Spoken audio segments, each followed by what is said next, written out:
Dieguško, Dieguško. Čo si mi to chcela ukázať? Ty už prestaň hltať, lebo zašpiníš pódium. Diego, pozri sa na to. Tí mikrofóny tu nemajú čo robiť. Nie. S dovolením. Mikrofóny majú ísť sem. Kam? Sem pôjdu mikrofóny. Nie, ako môžu byť tu, Diego? Potiahneme kábel. Nie, budú tu a bodka. Či súhlasíš, alebo nie? Nie, upokoj sa, nepreháňaj. Prepáč. Dobre. Prosím. To som ja. Kde si teraz? Som s priateľmi, otec. To bude dobré. Tvoja matka a ja ideme na večeru s riaditeľom mojej kampane. Chcel by spoznať celú našu rodinu. A ty? Otec, Čo? teraz naozaj nemôžem. Ja teraz nemôžem. Synak, nepýtam sa ťa, či chceš ísť s nami. Prikazujem ti, že pôjdeš s nami do reštaurácie. Otec, prepáč, nechcem ťa sklamať, ale naozaj som veľmi zaneprázdnený. Pozri, Diego, naozaj nemám chuť diskutovať. Povedal som, tak ideš s nami.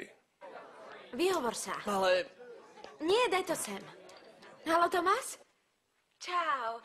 Počkaj, Diego, počkaj. Už chceš Práve položiť? začíname oslavovať a popíjať, čaká nás bláznivá noc. Budeme sami iba Diego a ja.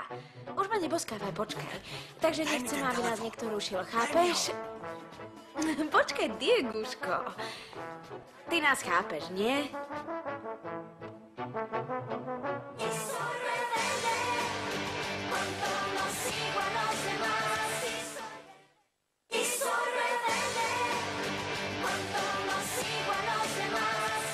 Ja verím, že vieš, o čo ide. Aký si ty kanec. Daj to ruku dole. Chceme zostať sami, nechceme, aby nás niekto otravoval, jasné?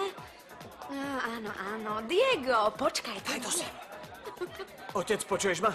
Ten hlas, ktorý som práve počul, bola Roberta. Áno, ona si myslela, že si Tomás. A takže sa ti ju nakoniec podarilo zbaliť, synak. Je trochu bláznivá, ale nevadí. Nehovoril si mi, že niekoho máš? Áno, otec, povedal som ti to, ale... Nie, nič mi nevysvetľuj. Pekne si to užívaj. Zabávaj sa ako taký tiger. O menej dôležitom sa ešte pozhovárame. Dovidenia. Môj syn je skutočný Don Juan. Don Juan Bustamante. Učí sa veľmi rýchlo. Na zdravie na môjho syna. Na nášho syna. Na zdravie. Nemôžem tomu uveriť. Áno, Ocko, ako by nie, Ocko, ako chceš a povieš, Ocko. Nebudem stále po tvojom boku, aby som ťa ochraňovala. Rozumieš? Chápeš to? Roberta, ako si mu to mohla povedať?